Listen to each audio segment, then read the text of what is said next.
You're listening to Sod Talk Radio, the world for people who think. We are doomed to extinction because of agriculture. We have raped and pillaged this planet. There is a disinformation program literally for everyone, no matter who you are and what your interests are, what your beliefs are, which way you're focusing. There is a website set up just for you to take you in and to vector your thinking and your attention into the way that they want you to think. Categories for things happening in the sky and the cosmos. If you read the scientific reports that come through and put the pieces together, you can see something big is happening.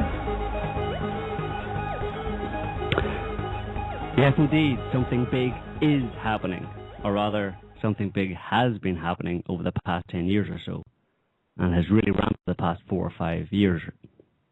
What are we talking about? Well, mainly the large number of what can only be described as Earth changes that have been taking place on our little blue marble. Hello, and welcome to this week's Sod Talk Radio Show.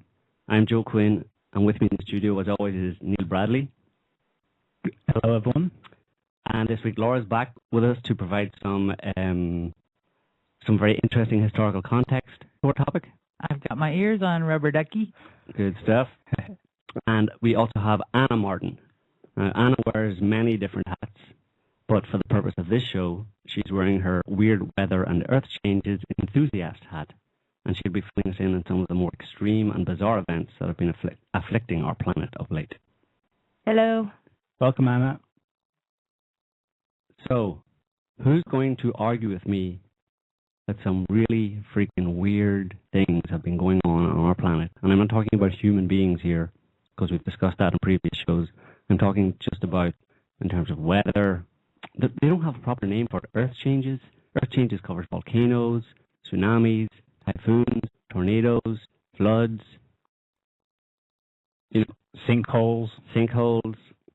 I mean, there's been so much going on in the biosphere, if you want to call it that, and it includes, I mean, leaving out humans, let's just include all of those things I just mentioned and animals, because that figures into what we're going to discuss as well. So, while people are thinking about whether they want to argue with me on that point or not, whether or not there's been really weird, freaking things going on, we're going to get into talking about it. And if anybody wants to call in at any point, on the Blog Talk Radio, Sod Talk Radio show page, you can see the number. But in case you're listening from there, the number is from the US 718-508-9499. 001 before that if you're outside the US. So, Neil, tell me about some of the weird things that I'm talking about here over the past few years that have been going on our planet. Well, it seems hardly a day goes by that you don't hear that some record or other has been broken. Mm-hmm. Whether it's precipitation, rainfall, a record snowfall, record cold, record heat.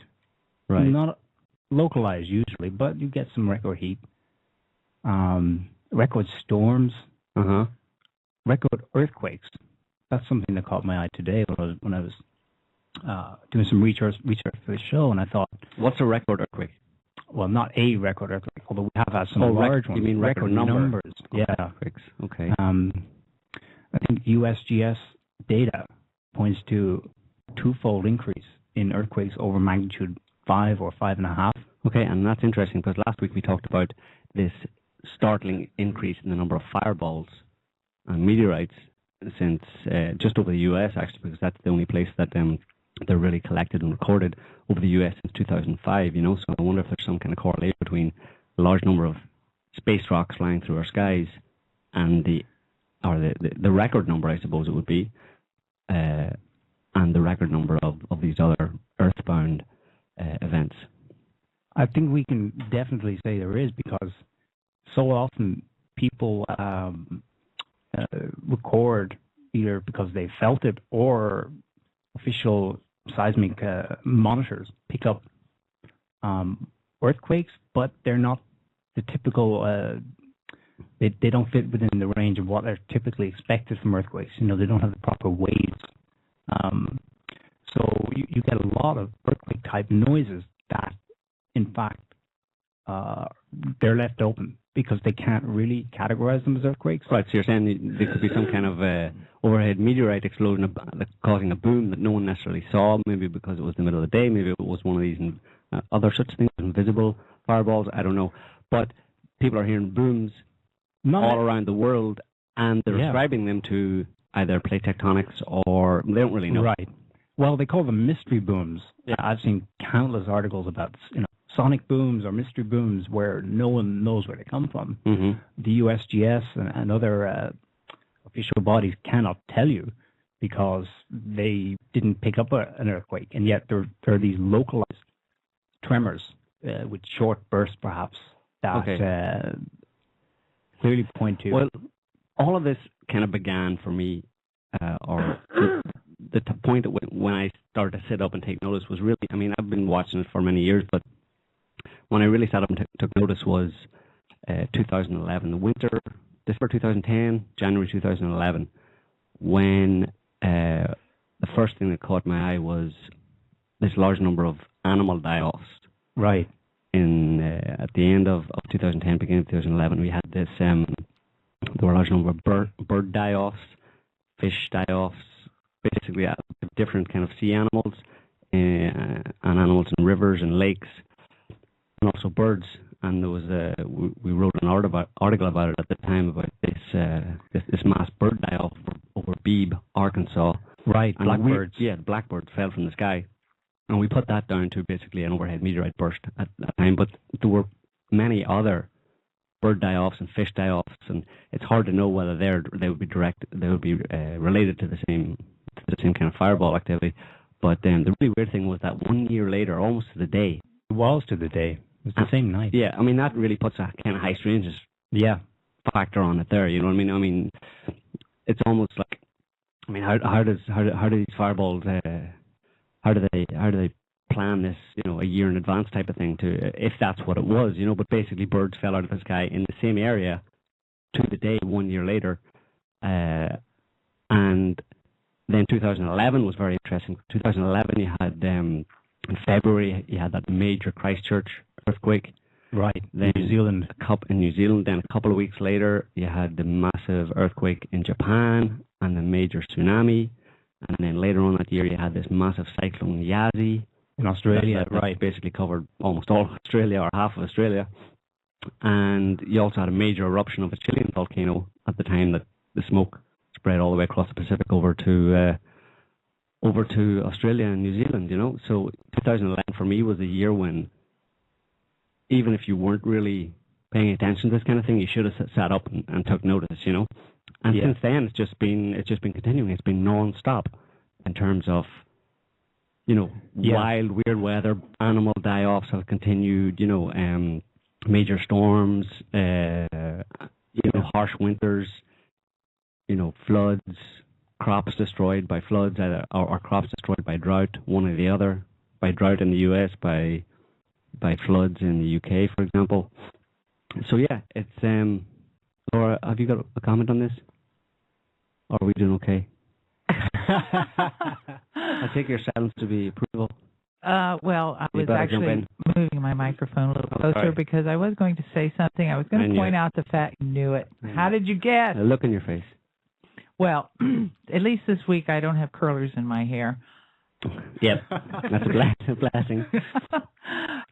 No, I was going to say that the one thing that really amazes me is that 6, 7, 8, 10 years ago, when these types of things, mainly the fireballs or the meteorites that were landing on the ground, because it's not a meteorite till it hits the ground, that they would say this is a once in 100-year, once in a century event.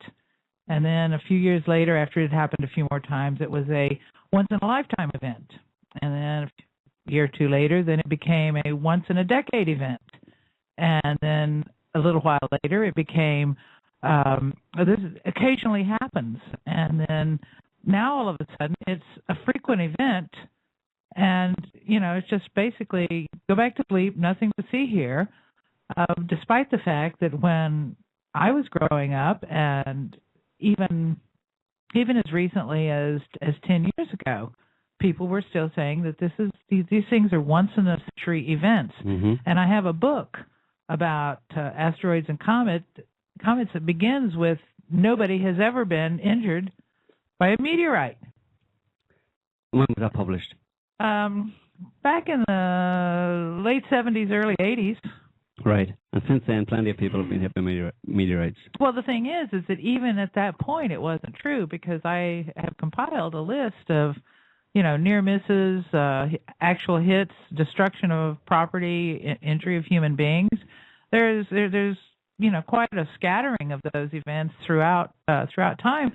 But it really, really is. It's intensifying. It's increasing at a remarkable level. And I just wanted to point out that, if anybody thinks that this is not an increasing and intensifying period of this kind of activity, please, check the material, check the records, do the research, find out it is. It's happening, and it's bizarre. That's it. Absolutely. Over and out, rubber ducky. All right. 10-4. So I don't know. We'd like some people to call in here and tell us if they, not necessarily if they, agree or disagree. Well, if you agree or disagree, you can call in and tell us. But maybe if you can tell us about the kind of awareness that you perceive in your community or with your family or friends or whatever about these kind of things, if anybody that that isn't generally interested in this kind of thing or doesn't keep up with it in the way that you might do, if any of them are aware or have made any comment about it, or if any of them are, crapping themselves as they should be. That's not very nice. Sorry, that's. I want to kick in here. We've got a list of news items. I mean, it's quite a lengthy list. In fact, I'm just going to hit the one that showed up in the last day or so, which is that the northern hemisphere set a new all-time record cold temperature of minus 96.1 degrees Fahrenheit in Oymyakon, Siberia. That's minus 71.2 centigrade. And it shatters the previous record of minus 68 centigrade, which is minus 90.4 Fahrenheit, which was set in 1933. Mm-hmm. So it's been that long since the record was set. It hasn't been broken in all of those years, which is, by my counting, is 70, 80 some years since that record's been broken. And I don't know if any of y'all have ever tried cryotherapy. I have. And in cryotherapy, you get in a chamber, and it rapidly, by liquid nitrogen, they drop your temperature on you. And I mean, I've stood in this chamber and looked at the temperature in the chamber that I'm standing in, basically naked except for my underwear and a pair of socks. And let me tell you what, it's freaking cold, and the temperature goes down to minus 80. Minus 80 Fahrenheit. No, I think it was centigrade. Centigrade. Yeah. Yeah, it was centigrade, wasn't it? Yeah. It was freaking cold. And I mean, it's like needles. Seconds. Yeah. How long did they make us stand in that thing? I mean, it got to the peak low temperature for, 10, 20 seconds. It was a minute and a half or something like that total. Up to 3 minutes, it built down, it built down, if I can say that, to that temperature. It dropped. It dropped progressively to that temperature. Yeah. So, but yeah, a minute and a half was more than enough.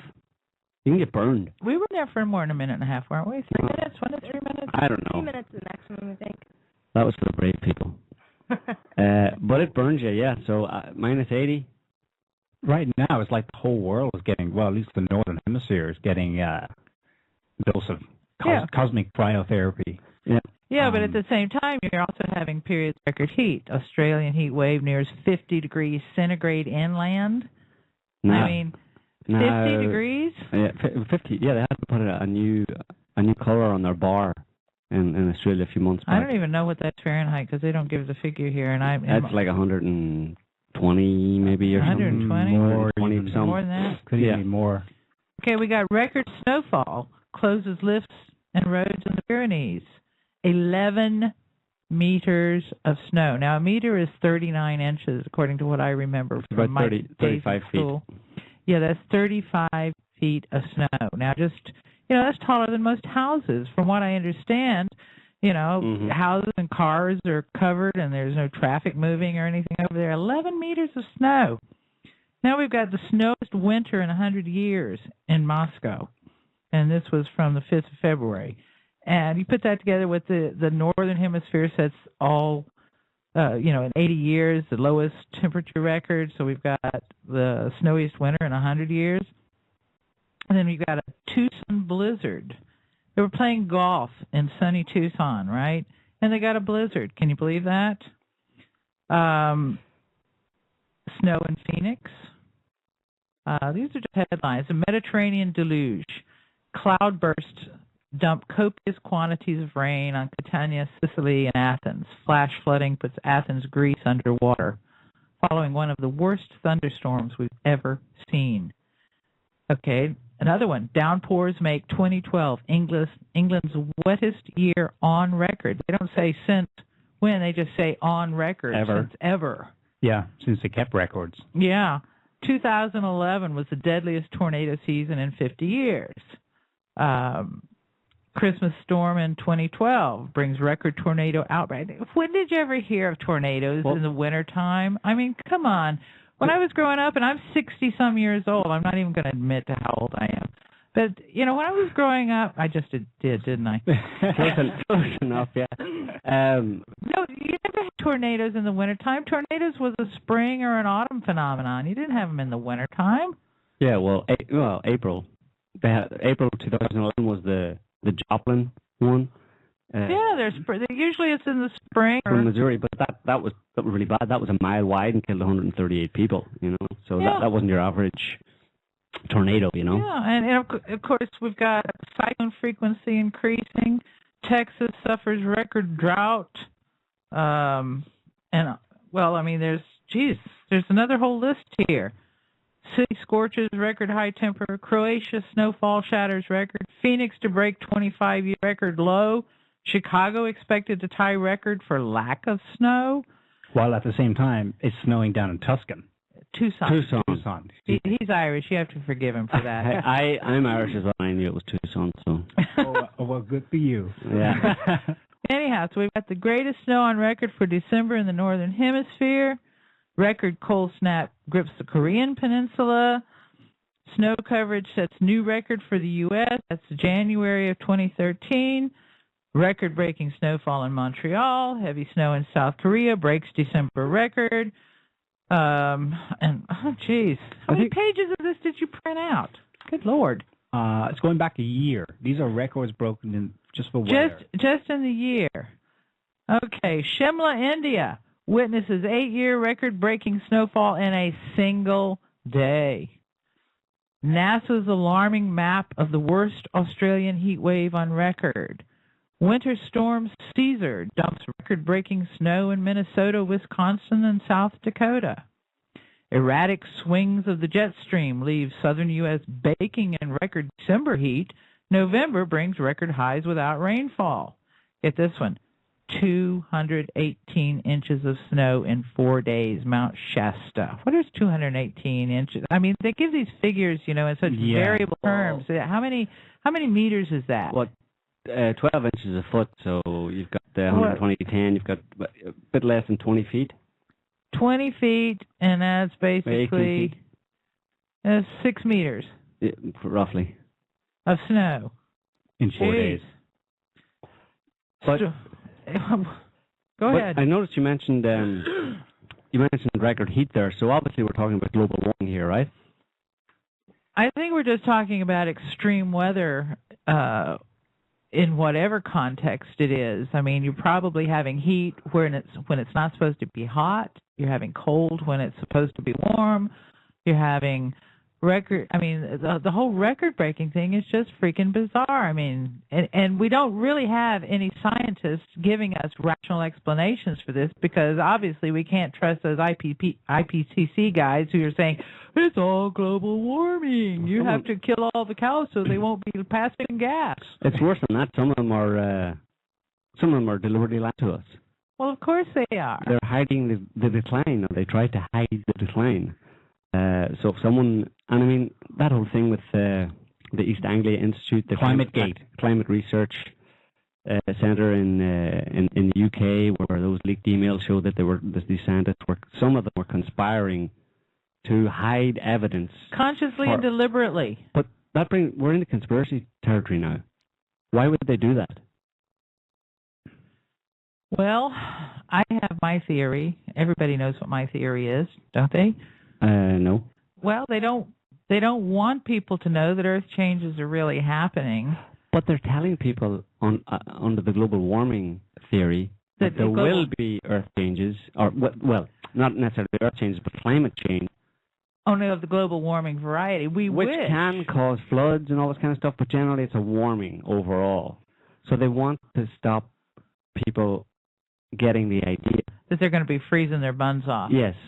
But they also put it back quite a few years. They don't talk about any kind of immediacy to any change. So this is kind of, I've been thinking about why they would want, even if they put it back a few years, why they're okay with telling people that the planet's going to warm up and we're going to have crazy weather, droughts and all this kind of stuff, and floods. They don't mention snow too much. They say the glaciers will retreat and there'll be milder winters, etc., etc. But they are saying that there'll be some kind of climate change and it'll be pretty bad on humanity. But they do not want to talk about any kind of an ice age or global cooling. Why? Well, I suppose it's because it's man-made, right? Because the idea is, well, but if you can blame people for it, then you can charge them money and you can get rich on their suffering. Right. So the whole idea behind global warming is that global warming can be tied to human production of CO2 or whatever, burning of fossil fuels, but global cooling cannot. Well, what they've done is they've adapted the global warming concept. Now they can actually say that, well, all this freezing weather we're having, it too is a result of global warming. So you've got they actually freaking say that. Yeah, warming temperatures give more precipitation, and there's more precipitation in the system, and somehow explain that that's what results in colder winters with more snow. But that wasn't the story they were giving us 10 years ago. I remember reading that we would not be able to ski in 10 years' time, about 10 years ago. Yeah, the glaciers were melting, and there was something going on in Tibet where all the snow was going away, right. and there were poor polar bears that didn't have any more ice. Yep. And the whole thing, and the other thing that's going to come with global warming was going to be the rise in the sea level. That all of these places along the coastlines were going to be inundated because with the Greenland ice sheet and the Arctic and Antarctic ice sheets melting as they were proclaiming, all that was going to turn into water. Mm-hmm. So the sea level would rise, and if you were living in coastal areas, over a course of decades, you'd be in danger of being inundated. What I want to know is why the IPCC never said anything about, the tremendous increase of storm activity, the tremendous increase of snow, and the horrible things that are actually happening, the increase in earthquakes, the tsunamis, the volcanic eruptions. Sinkholes. I mean, why didn't they warn us about any of this stuff? If they're so all-wise and all-knowing, and they could sit there and issue this stupid report, based on false data, why didn't they tell us something true? Well, because they would scare people, right? Well, of course they would scare people, but they're scaring people anyway because they're scaring people out of their money. Exactly. Well, they're scaring people, kind of. They're scaring people by people have been anticipating climate change, but it's projected well into the future. So yeah, it's dangerous and will scare you, but it's far off and recoverable. Exactly. You can do something about it. Yeah, if you just recycle and, buy those mercury-laden eco light bulbs. Just don't break them because you might die. But stop using traditional light bulbs. Well, there's another And thing. you'll save planet. I think that when they talk about the difference between it being too hot or too cold, everybody thinks, well, if it gets too hot, you can sit really still, turn a fan on or be in the air conditioning, or you could travel north even to where it's cooler.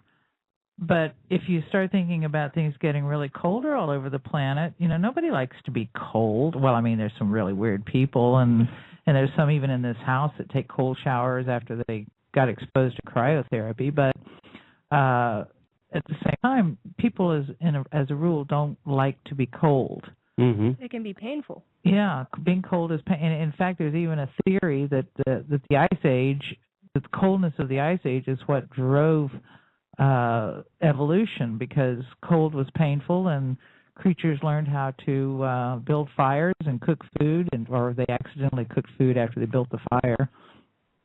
So there's some theory that the pain of cold drove people to get smarter. Yeah, maybe that's where cannibalism came from originally. They invented fire and then somebody fell into it. And they were like, dinner! But yeah, there's just some listener that just sent us in an article from Sot.net. It's a flashback from 2008. Ice ages start and end so suddenly it's like a button was pressed, say scientists. This is true. Yeah, well, this is interesting. There is research that doesn't fall under the man-made global warming shtick, and it's really interesting. So ice ages of past have not only formed much quicker than previously thought, but there's another report out there describing how they can happen within 6 months. Yeah, well, this one says, this discovery suggests that our climate change could undergo a similar rapid change, shifting back into ice age mode in just 1 year. And the thing about an ice age is that large areas of the planet would then be under ice sheet, like, for example, England. The last ice age, it was under how many meters of ice? I mean, I think it was under several miles of ice. Not enough. Spoken like a true Irishman. Sorry to all our English listeners, I don't mean that. It's just for Tony Blair. Yeah. So, if you have all of these northern areas covered in ice, and then the more temperate areas that are closer to the equator, they're also drier, which means that there is less food production. So you're looking at conditions that basically mean starvation for 80-90% of the planet's population. And that's kind of a scary thought. And we're already, because of the weather changes, facing problems with food supply. Prices are going up, reflecting this shortage, and it's just it's not going to get any better, I don't think. Oh, definitely not. I mean, that's something that obviously has serious implications, or what we're talking about has serious implications for the food supply. I mean, we've had these droughts in the U.S. over the past couple of years and floods in the UK. But before we get into that, I just wanted to make the point here that obviously Al Gore is a liar and he's a scam artist. All of the ice core data shows that CO2 in our atmosphere follows warming, i.e. the planet warms and then a few hundred years later the levels of carbon dioxide in the atmosphere increase. So it's the warming, some factor, something causes the planet to warm, and then CO2 increases. It has, and that is the way it has been done, or the way it has occurred for thousands of years. And all the ice core data shows that. And whatever it is something that happens at regular intervals, like clockwork, like every 100,000 years. And I think, from what I recall from the data, we're really rather overdue for the onset of an ice age, and I mean a serious ice age, not just a mini ice age like the Maunder Minimum or some other periods when it got really cold. And when these ice ages come on, it's just they do it very quickly. Yeah, absolutely. the global warming business, well, we can just dispense with global warming because it is a complete lie. And like I said, Al Gore's a liar and a scam artist, and he has made a lot of money from companies that he set up that invested in these kind of green technologies that he was trying to push governments around the world to invest in, and then they would use or employ the services of his companies to greenify or go green, basically. Well, that's like the whole terror industry. You create a war on terror, and then all of your companies that make machines that deprive people of their privacy when they're going through an airport, or tasers, or various types of crowd control technology, and so on and so forth. They're all getting rich as Croesus on government contracts, and meanwhile the government is going further and further into the red to pay all this money to these companies. Somewhere it's got to come from somebody, and of course naturally those somebodies are the people who don't have that much money. So I guess the solution is people will just have to sell themselves, become slaves, and then that'll balance the federal budget. Absolutely. So it's basically, we're talking about corruption, and it's, excuse me, it's not like governments haven't meddled and distorted scientific evidence before. There's clear evidence that governments have done that when the work of scientists didn't jive with their money-making schemes and their cronyism with big business. They've basically suppressed it, and deliberately. There's this guy that we were watching a video on GMOs the other day, and he's a Hungarian biochemist and nutritionist. His name's Arpad Pusztai. Yeah. And he was working for 5 years in a research institute in Aberdeen in Scotland. He is an expert on plant lectins, and he's authored 270 papers and 3 books on the subject. And in 1998, he was looking at GMO potatoes, and he was feeding them to mice, and he was finding all these problems. And he basically, in a 90-second interview, he came out and he said, "Listen, I wouldn't eat these things based on my research." And he's a hardcore scientist, and it was, very well done research. It was all above board, and the mice were basically dying and having deformed offspring and things like that. And he said, "No way, I wouldn't until," and this is 1998, "no way would he eat this." And I should point out that he was doing his research to pass flying colors to GMOs. He didn't enter this with any suspicions or negative approach. And because he came up with the wrong results. And initially, the director of the institute was ecstatic about it because it was a big news and it was going to be publicity for the institute. And he put out press releases extolling Pusztai's work, his results. And then he got a call from the office of newly elected Prime Minister Tony Blair, who we can only assume before that received a call from the office of Monsanto. So Blair basically had a talk with the director, and within a day, Pusztai was fired from his job. 35 years. Of 35 years of impeccable research.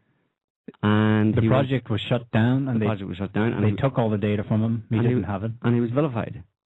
And this is public knowledge that Blair directly, in the service of big agribusiness, specifically probably Monsanto and Syngenta and companies like that, destroyed this guy's career because he produced hard data. He's good not research. The only one. There are so many scientists, so many really good scientists who have been destroyed by politics because their devotion to truth is greater than their, liking for the dollar.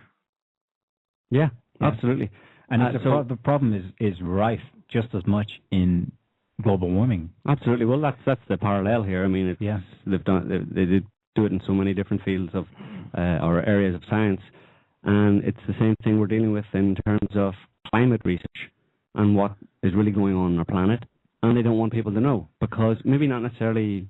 I don't know if it ties into big business But someone somewhere for a long time has wanted to make sure that the people do not know what is really going on the planet, and they've fed them the global warming lie, that it's your fault, recycle your food or recycle your trash and go green and everything will be fine. When it's bullshit, because there's stuff going on that is clearly way beyond the ability of anything in this planet to control, any government or any leader or any person to control. Well, there was an article that we put on SOT, we carried on SOT today, or possibly yesterday or today, but it's one of the best of web, which is comparing the collapse of Rome to the current civilization.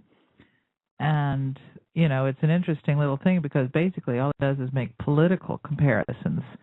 The political comparisons are really accurate as far as they go, but they don't really talk about some of the other things that were going on in Rome at the time of the collapse of the Roman Empire.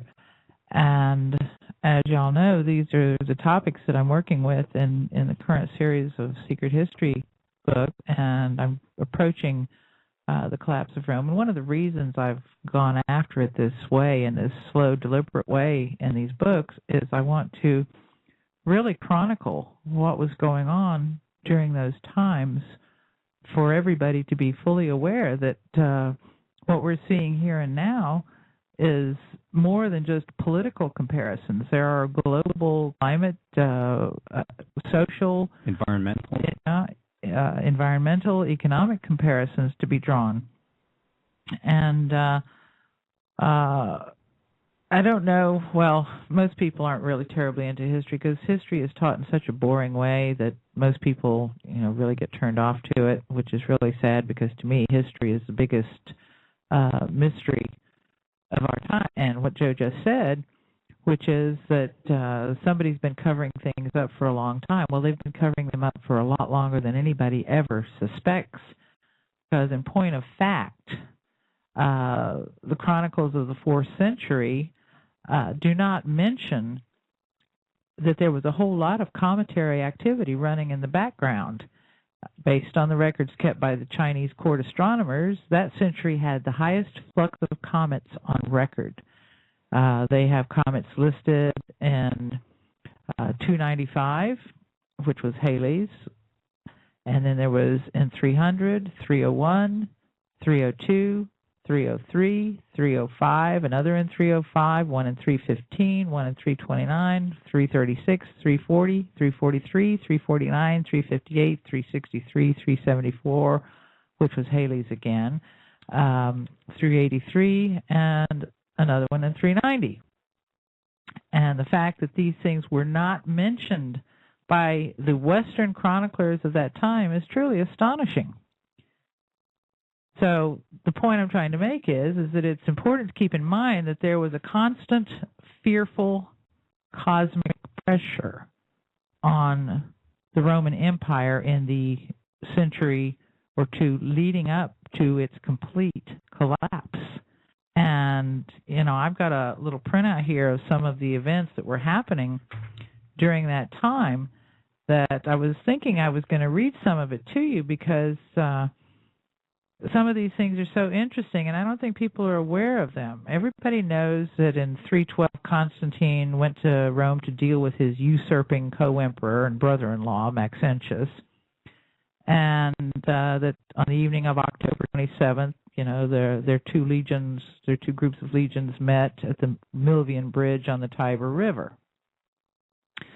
The church chronicler Eusebius wrote in his book, The Life of Constantine, that before this battle, above the setting sun the night before the battle, Constantine and his troops saw a cross in the sky, and above it were the words, Hoc signo victor eris, which means, in this sign you shall be victorious. Supposedly that night, Christ appeared to him with the cross and told him to use it as a guardian. The next morning, he had this sign of God placed on his helmet and the shields of his men. Eusebius claimed that he was given this account by the emperor himself years afterward, but another chronicler, another Christian chronicler of very dubious reliability named Lactantius, a few years later wrote that Constantine actually had a vision of Apollo at the temple in Gaul, who instructed him to place the celestial sign of God on their shields prior to going into battle. But in any event, whatever was happening was that it turns out that some researchers discovered that there was actually an event at that time in a place called Prati del Sorrento, a mountainous highland north of the Sorrento Massif in the Apennines, which is 13 kilometers from the small village of Cesenaro. In the late 1990s, the peculiar appearance of the ridge attracted the attention of geologist Ben Zormo, a Swedish impact crater specialist. He set up a research team along with some colleagues from the International Research School of Planetary Science, and they decided to look into this matter. And what they found was that there was a large crater and a crater field that was composed of 30 individual depressions in the Sorrento area. Now, until people experience this recent Russian fireball exploding, it would be a little bit difficult to understand why there were 30 impressions in the ground. But when you hear, can we hear that again? You want to hear the explosions? Oh, I think we could probably... I mean, there's so many... I want you to listen to this. Indulge you here, Laura? Yeah, indulge me. Play it again.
Because it goes on. They just keep going. Because what I want to draw your attention to is all those multiple smaller explosions.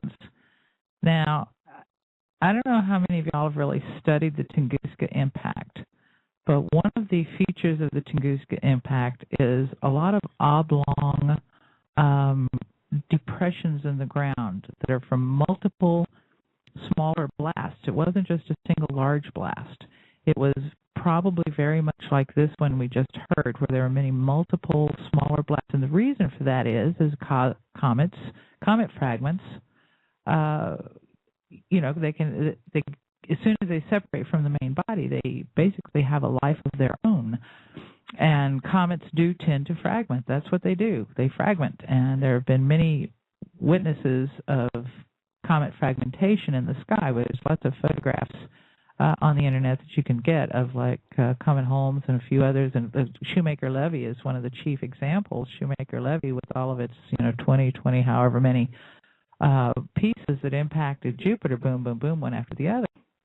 But it can happen on a smaller scale, as we just heard, where one fragment comes into the atmosphere, it fragments, and there's a great Thunderbolts video on that where they show like a negative image of the comet exploding and all the little pieces that are blowing off of it, and each one of those pieces becomes an impactor on its own, which is the cause of all these multiple explosions. So anyhow, at Sorrento there are these 30 smaller impact craters, and when you consider the story of the impacts that were theorized to have occurred 13,000 years ago all across the globe that destroyed all the megafauna on the planet and left what's called the Carolina Bays, and you realize there's over 100,000 of them.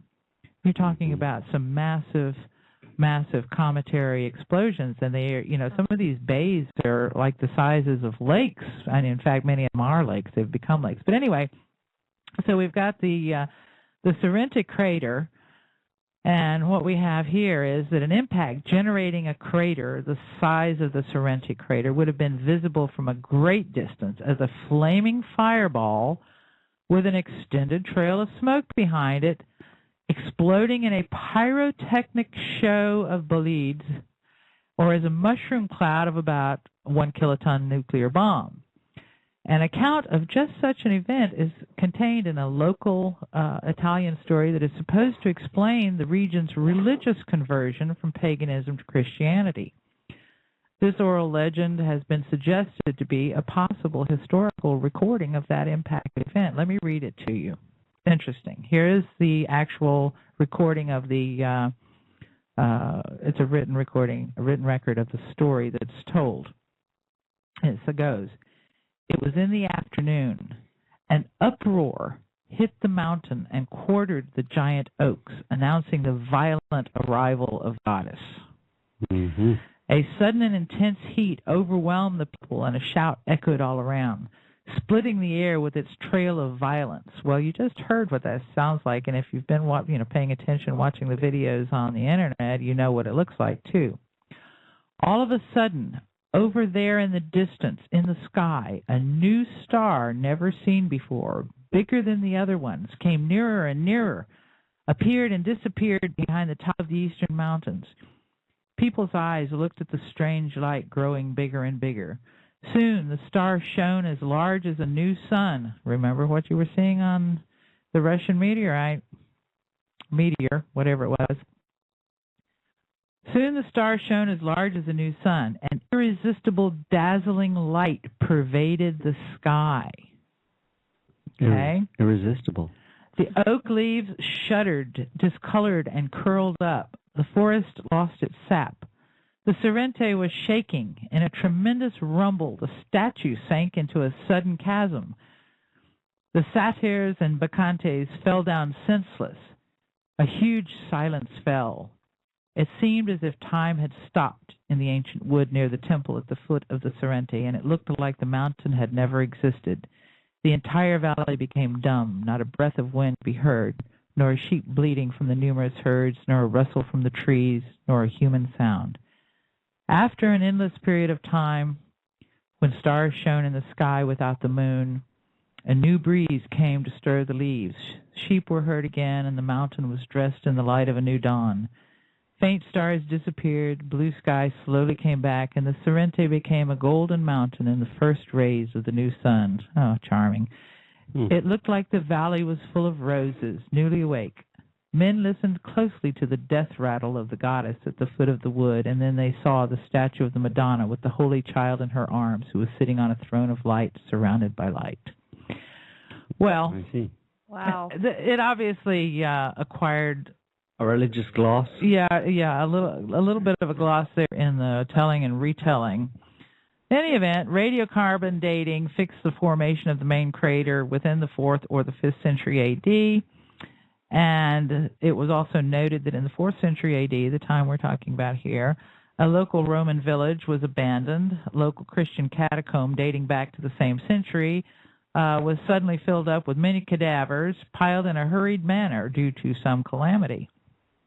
The conjecture is that this event actually occurred in 312 A.D. and is what Constantine saw, and that what he may have seen could have been something like a mushroom cloud of a comet overhead explosion, just exactly what we just recently experienced on a very much smaller scale in Russia.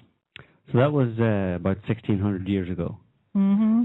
And it was also at the height of an empire that had become extremely corrupt. Extremely corrupt. Well, the corruption of Rome really began almost from the beginning. Mm-hmm. You can hardly think of a spot where things really got bad, but I would say during the time immediately preceding Caesar was when things were as bad as they could possibly get. And of course, you know that after Caesar was assassinated, the Republic ended, and they then went to having emperors. Mm-hmm. And it was just a new level of corruption, really. Yeah, so from going to emperors, and then there was 200, 300, 400 years of empire, of extremely corrupt empire, and then it just disappeared. Yeah, it really did kind of disappear. But here's another item that I've collected for my next book, and y'all are getting some inside stuff here on the next book. But the thing is, the next thing that Eusebius records is he gives a detailed description of famine and epidemics that fell on the empire in the winter of 312-313. He says, the normal winter rain did not come, and I quote, when, without warning, famine struck, followed by pestilence and an outbreak of a different disease, a malignant pustule, which because of its fiery appearance was known as a carbuncle. They spread over the entire body, causing great danger to the sufferers, but the eyes were the chief target for attack, and hundreds of men, women, and children lost their sight. So this comet was accompanied by pestilence or plague. And pustules. Well, don't keep saying that word. You said it first. I only read it. Well, we don't like the word. It's on the record now. So famine and pestilence was raging, and when you consider that, along with the Sorrento impact crater, the whole conversion of Constantine takes on a whole different light now, doesn't it? It does indeed. And there's also striking or perhaps startling parallels with today. Like we just mentioned, you had an empire at the height of corruption, and you have these historical accounts of fireballs in the sky and bodies piled high and stuff. We haven't quite got there yet, certainly in terms of the corruption we have. We're just starting to see the first major incidences of fireballs in the sky.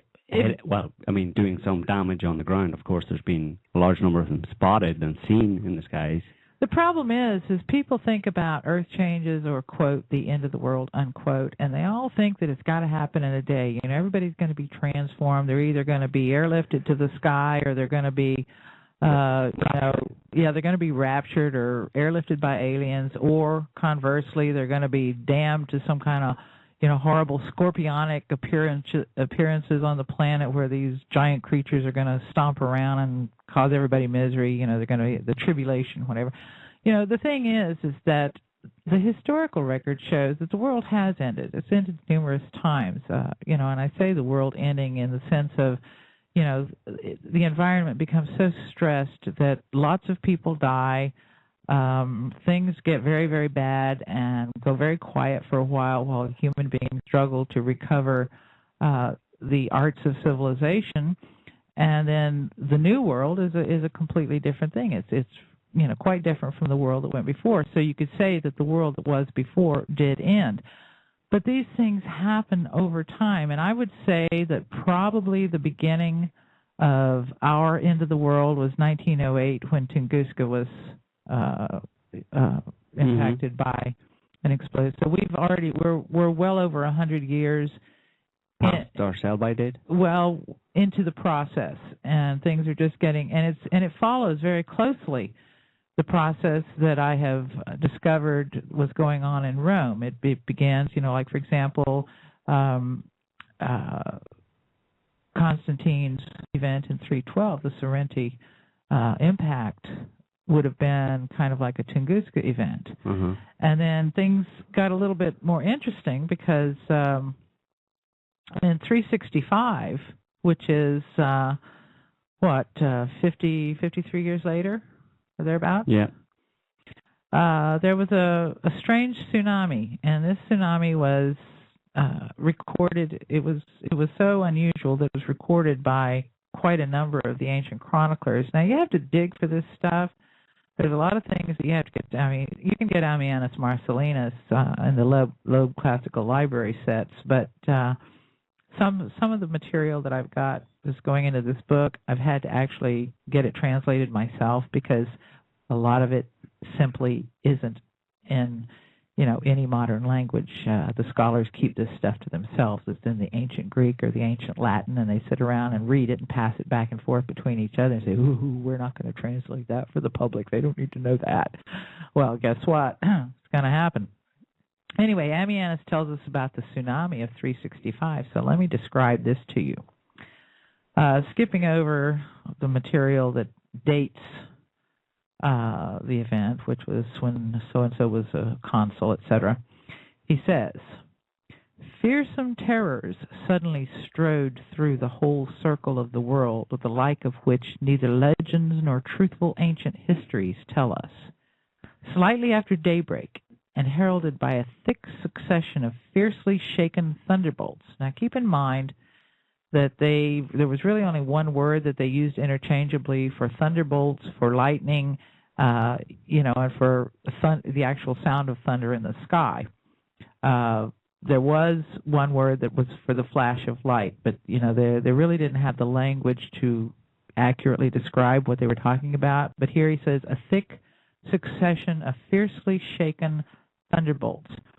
Well, that sounds rather like what we just heard on our little audio of the Russian comet fragment explosion. He says the solidity of the whole earth was made to shake and shudder, and the sea was driven away. Its waves were rolled back, and it disappeared, so that the abyss of the depths was uncovered, and many-shaped varieties of sea creatures were seen stuck in the slime. The great wastes of those valleys and mountains, which the very creation had dismissed beneath the vast whirlpools, at that moment, as it was given to be believed, looked up at the sun's rays. Many ships were stranded as if on dry land, and people wandered at will about the remains of the water to collect fish in their hands. Then the roaring sea, as if insulted by its repulse, rose back in turn, and through the teeming shoals dashed itself violently on the islands and extensive tracts of the mainland, and flattened innumerable buildings and towns, or wherever they were found. Thus, the raging conflict of the elements, the face of the earth was changed to reveal wondrous sights. For the mass of waters returning when least expected killed many thousands by drowning, and with the tides whipped up to a great height as they rushed back, some ships, after the anger of the watery element had grown old, were seen to have sunk. The bodies of people killed in shipwrecks lay there, face up or down. Other huge ships, thrust out by the mad blasts, perched on the roofs of houses, as happened at Alexandria, and others were hurled nearly 2 miles from the shore. So that was a tsunami. That was a tsunami, but it was preceded by a thick succession of fiercely shaken thunderbolts. This is the odd thing about it. Well, we've already talked about people hearing these booms and associating them with tectonic movement. So on this one, without any more definitive information, you'd have to leave it open. It could be that it was just a really horrible earthquake in the Mediterranean. And what year was that?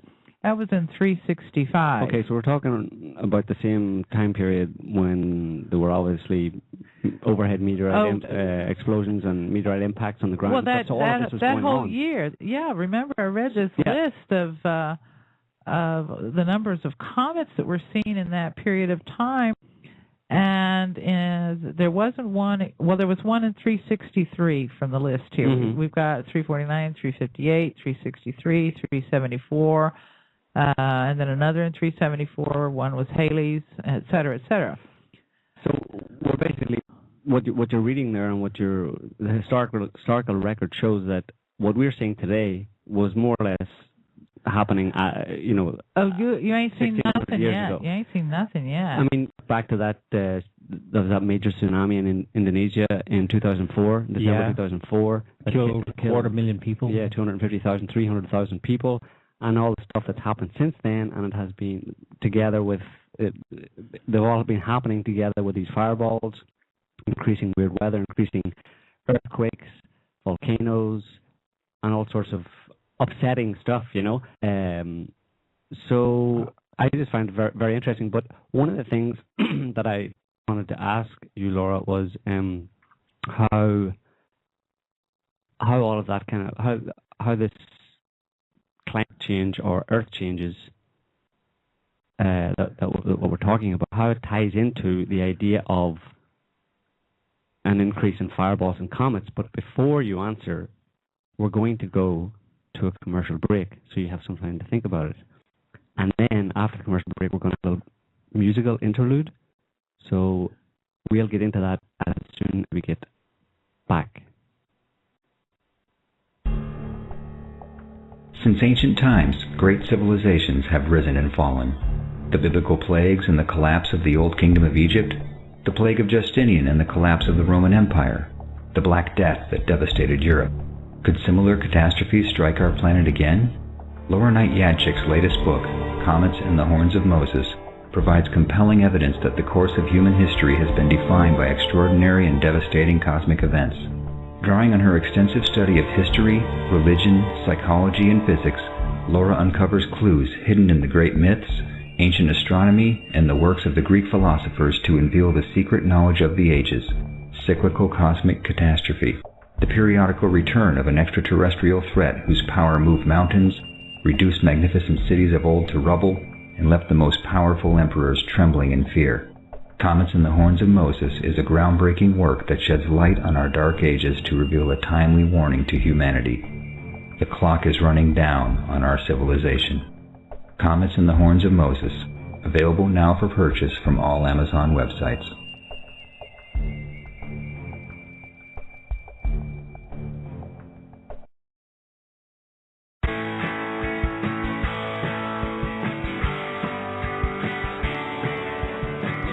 Don't give me no junk food. Won't get far on a Kit Kat bar. Don't give me no Coca-Cola. Carbonated sugar water ain't gonna make you smarter. Don't give me no lean cuisine. Saturated fat is where it's at. Hold your horses, my belly's aching. Come on, baby, let's make some bacon. Making bacon, it's a thrill. Warming up my cast iron grill, making bacon. I'm the man. Throw a couple pounds in the frying pan. Making bacon, making bacon, make it all night long.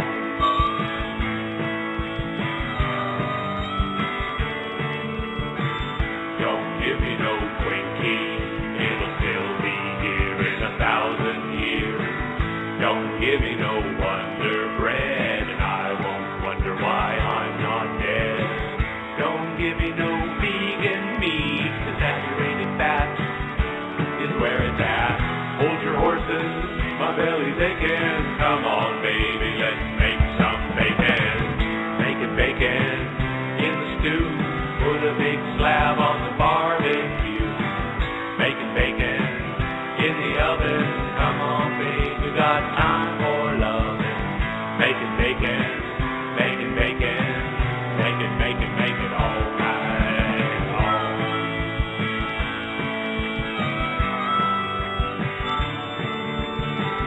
Don't give me no tofu. I've had enough to deal with that gelatinous goo. Don't give me no tofu dog. Rather be chewing on a sawdust log. Don't have to beg from Jenny Craig. The saturated fat is where it's at. Hold your horses, my belly's aching. Come on, baby, let's make some bacon. Making bacon, smoking wood. The taste of bacon is so damn good. Making bacon, hear it sing. Bacon goes good with everything. Making bacon, making bacon, make it all right long.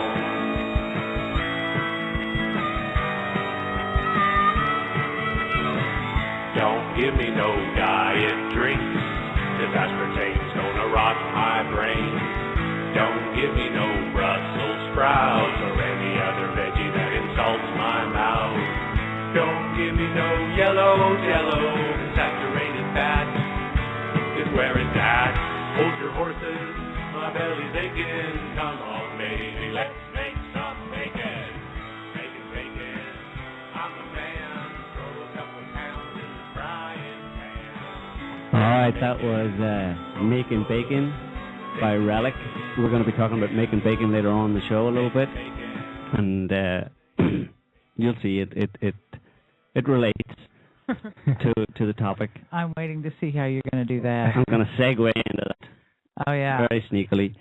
But so our question beforehand that I wanted to just talk a little bit about was, maybe some people don't fully understand the link between comets and increasing cometary fragments, meteorites, meteors in the sky, and all of the Earth changes that we've been seeing. And the question is, do they relate? Are they related? I mean, from a historical record, they seem to. Well, I haven't really even gotten into my historical record. Well, you've hinted. You just let me have 2 items here. I know. Well, you can have another one. Go. Yeah. Well, just hold on. I'll get there. I'm going to have more than one. But the other day I caught a news item that people were making fun of some news anchor on mainstream television who apparently asked, well, does this meteor explosion in Russia have anything to do with global warming? And everybody made fun of her and laughed uproariously, and as they should have. I did. Well, the funny thing is in her obliviousness, she actually hit on something very, very important, that there is probably and possibly there's a strong correlation between the climate change on the planet and the increasing fireball flux. And one of the things that we have been chronicling on SOT for quite a few years now has been the fact that all of a sudden Jupiter acquired many, many, many more moons. I mean, it went from 12 to like 64, and then there were moons added to Saturn, moons added to Uranus, I think, whatever. And all of this was coming along and with the increasing fireball flux around our planet. So there was the other thing that was noted was that there was global warming going on Mars, Venus, probably Jupiter and Saturn. They're having unusual weather anomalies there. So there was just it's like a solar system warming thing going on. So, on the one hand, if you want to say the Earth is experiencing global warming simply because it's involved in a period of fireball flux due to the Taurid meteor streams, which are the remains of the breaking up of a giant comet, according to the theories of Victor Klube, and he has some pretty good scientific backing for that idea, so don't dismiss it. But there seems to be more than that, because it doesn't seem that just having the Earth passing through a dangerous period in terms of comet streams, the Earth itself, could warm the solar system, all the other planets of the solar system. So I suspect it's something that has something to do with more like electrical activity, like plasma physics would explain it better than anything else, and that's something that I've written about with the help of an expert in my book Horns of Moses. So if you think I sound like I know what I'm talking about when I'm talking about the electric universe, it's only because I got help on that one.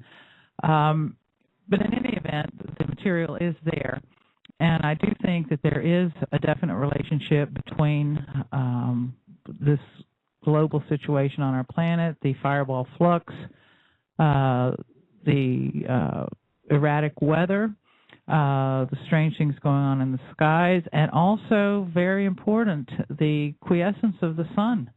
We are supposed to be in a raging maximum. I don't know about if you guys were paying attention to the last solar maximum, but I was. What was it, 2003, 2004? Mm-hmm. And, I mean, it was like every day, X-class flares, X-class, massive X-class. And disruptions in electronics and computers and telephones and radios and TVs and the whole thing. And, you knew that when something was screwing up, there's another flare, we're getting another storm, getting another magnetic storm, and then boom, boom, boom. And it was just really an incredible solar maximum. Well, here we are. We're in the middle of a solar maximum. We can hardly get a damn sunspot going. Mm-hmm. I mean, and every time one shows up, one sunspot, massive 12 Earth-sized sunspot, I mean, I'll give it a rest. I mean, you look at the sun now and you compare photographs of the sun and the sunspots now to the sun and sunspots of past solar maximums. I mean, it's just wanky. It is just not even.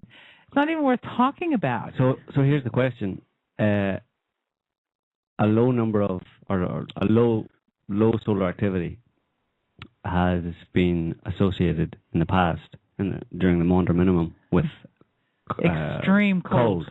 Yeah. But so the sun influences Earth's weather in many different ways, but something else is influencing the sun. Because we do have global warming. We have simultaneously global warming, but the quiescence of the sun. So something is causing our, my theory is, and I've been collecting some data that supports it, is that the rotation of our planet is slowing down infinitesimally. And this slowing of our planet is causing a slippage of the lithosphere, while the core continues to spin at the same speed, which increases the internal heat.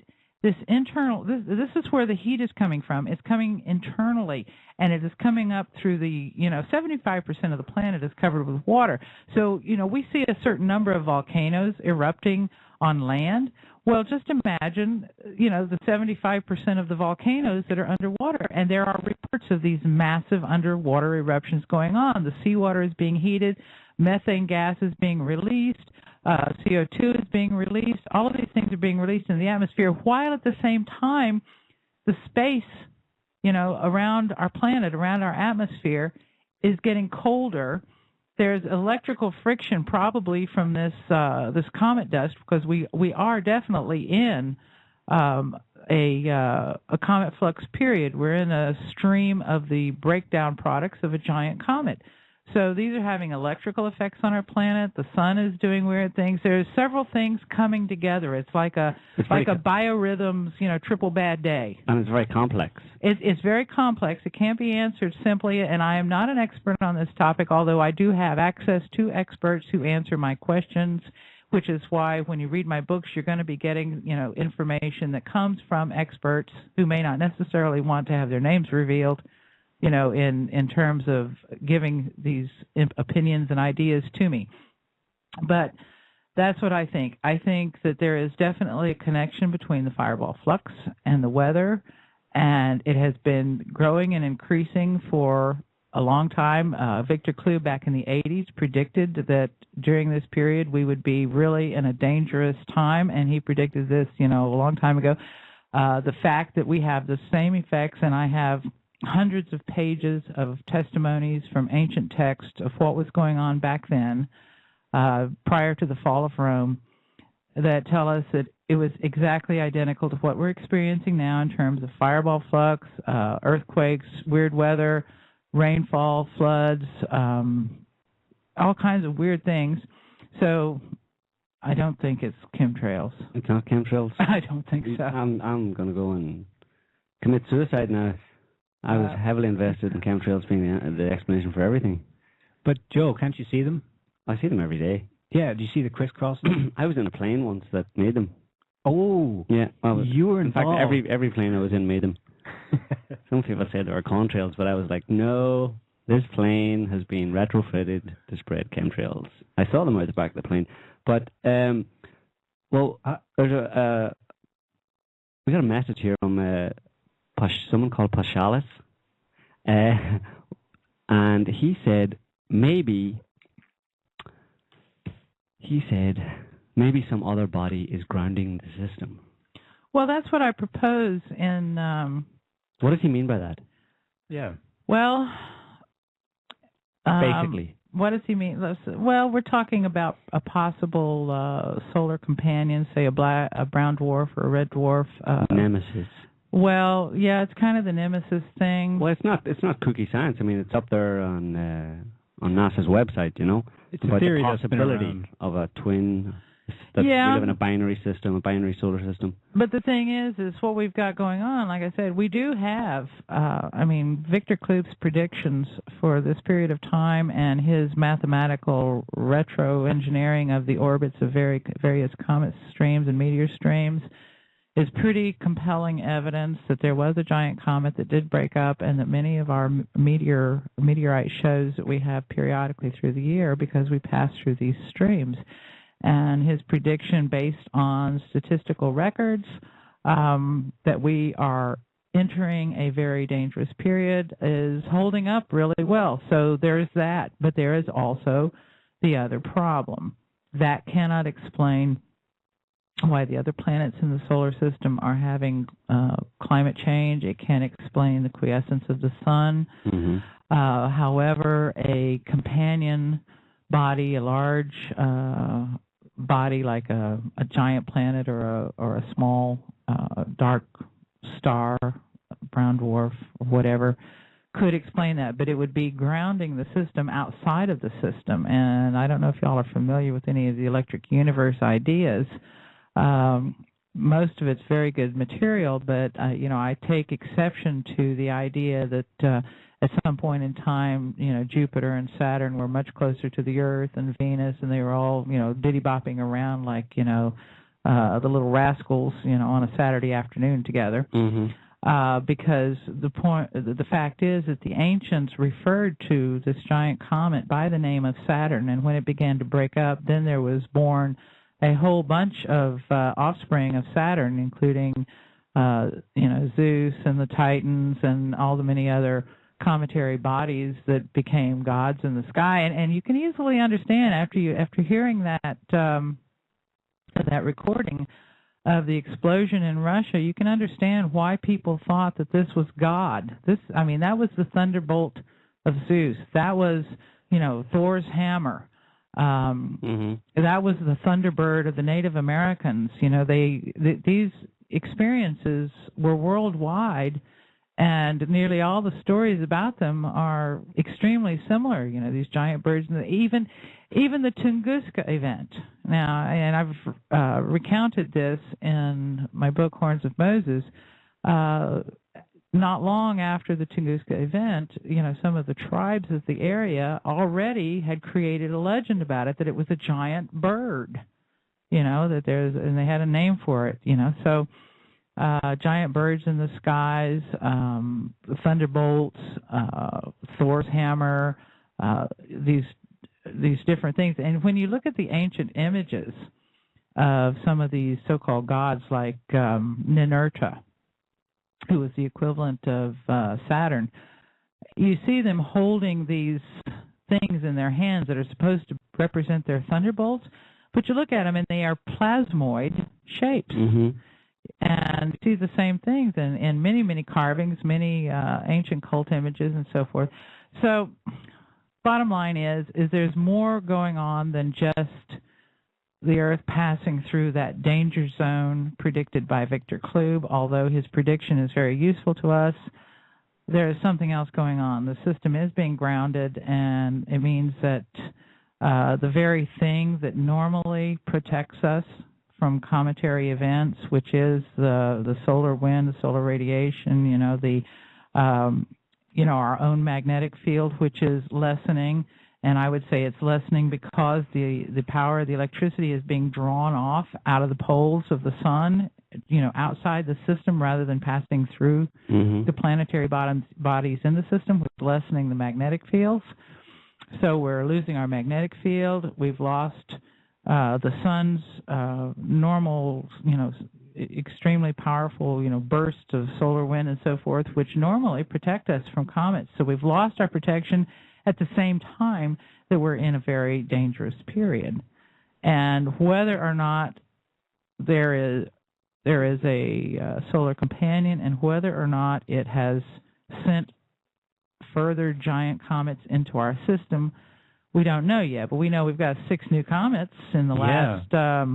They're calling 2013 the year of the comets. Yeah, so, and there were years of comets back then, too, and they were followed by extremely unpleasant events. Like pustules? No, Joe. Stop using that word. What's the association between pustules and comets? Because plagues come with comets. It's you mean historical it's all fact. It's not shaping up as a really pretty picture here. You just said that we're losing our protection at a very dangerous period in time. Shields are down. Shields are down. When the Klingons are coming. And kind of something like that, yeah. And who's doing that? I mean, that doesn't sound very fair. I mean, well, shouldn't our shields be up at dangerous periods in time? I'm working on developing some ideas about that based on information theory, and you're just going to have to wait for the next volume for that. I've got most of it all written and it's all put together, but you're going to have to wait for the next volume. Has it got anything to do with human beings? It has a lot to do with human beings because information theory, human beings are information capacitors. And when there are 6-7 billion of us on the planet and we're not capaciting properly, then our shields are down. Or it basically brings the shields of the planet down, and it makes us very vulnerable. And that's also something that shows up in the historical record. The corruption of Rome, the events that were going on in Rome, were exactly identical for their time. Consider this was a very commercial and active society. They had manufacturing plants. They mass-produced goods. They shipped them all over the known world at the time. I mean, this was not just a bunch of guys running around in armor. Mm-hmm. They were quite advanced for their time, but their corruption, I swear, and this is not the only period that preceded a dark age that has these markers, these signals, because it seems like whenever human beings get a certain way, begin to behave a certain way, when their rulers, their kings and so forth, their elite, begin to behave a certain way, and the human beings themselves do not take care of things, do not stand against it, they fail in their function as capacitors. And the shields fall, and boom. And you have to understand that after the fall of Rome, Europe did not recover or begin to recover for 300 years. The Dark Ages. The Dark Ages. And it's really dark. And I have even discovered, I think, that a couple of things that are claimed to have been written during that time probably weren't, because I've discovered some falsification of the history that's going to be presented either in the next volume or the one after that. But they were probably written much later, in fact. Well, anyway, let me give. Can I just give a few more of these examples? Go on, then. Go for it. Okay, 447. Remember the last one we talked about was 365, and that was the big tsunami with the thunderbolts. Okay, so now we're in 447. We're almost 100 years later. Okay, because like I said, these things take place over time. We've been in this process for a while, and I would even suggest that because of the rapidity of the way things develop in our civilization, whatever happens this time is going to be much bigger and much faster than it happened then. Because, I mean, you got to realize back then, if you wanted to send a message from Rome to, say, Britain, it could take a really, really long time. Now we can do it in a nanosecond. See? So anyway, what he says here, and this is from the Ecclesiastical History of Evagrius Scholasticus. And he says, at this period, the much-reported war was stirred up by Attila, the king of the Scythians. He didn't call them the Huns because there's really a kind of a big dispute. Were the Huns Scythians or vice versa? Priscus recorded comprehensively and with exceptional learning, narrating with great elegance how he campaigned against both eastern and western regions, which cities and how many he captured and destroyed, and after how many achievements he departed this world. Now, while the same Theodosius was wielding the scepters, a very great extraordinary earthquake, one that surpassed its predecessors, occurred throughout the whole habited world, so to speak, with the result that many of the towers of the royal city were laid flat, and the so-called long wall of the Chersonese collapsed. The earth gaped, and many villages sank into it. Again, there were many, indeed innumerable misfortunes both on land and at sea, and whereas some springs were rendered dry, elsewhere a quantity of water was sent up where there was none previously. Entire trees were upturned, roots and all, and numerous mounds were instantly turned into mountains. The sea hurled up corpses of fish, and many of the islands in it were swamped. Again, seagoing ships were seen on dry land when the waters retreated back.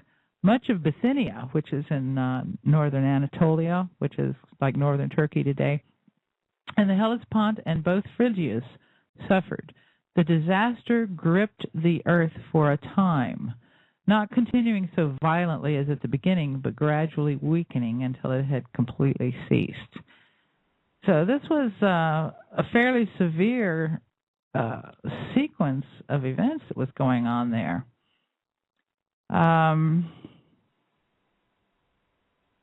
One of the translator's notes says that the earthquake struck on Sunday, the 26th of January, 447, as reported in the Chronicon Paschal. Extensive damage is attested at Constantinople. It is said that the event was commemorated annually by a religious procession. The long walls mentioned are those which defended the Gallipoli Peninsula, not the outer walls of Constantinople, which were constructed after this earthquake. So there is evidence that this actually took place, as the chronicler described it. 455, this is from 447 to 455. How many years? Not 10, it's 8 years. Yep. During these times, a dearth of rainwater occurred in Phrygia and Galatia and Cappadocia and Cilicia, so that from shortage of necessities men partook even of more harmful nourishment. Consequently, plague arose. They fell sick from the change of diet, and as their bodies became bloated from excess of inflammation, they lost their sight. Remember the previous plague where people lost their sight? Yeah. So, he's trying to explain it because they changed their diet, but, somehow I just don't really buy that. Their bodies became bloated, they lost their sight, coughing supervened, and on the third day they departed life. Now remember, this is a chronicler who's trying to blame this on people changing their diet.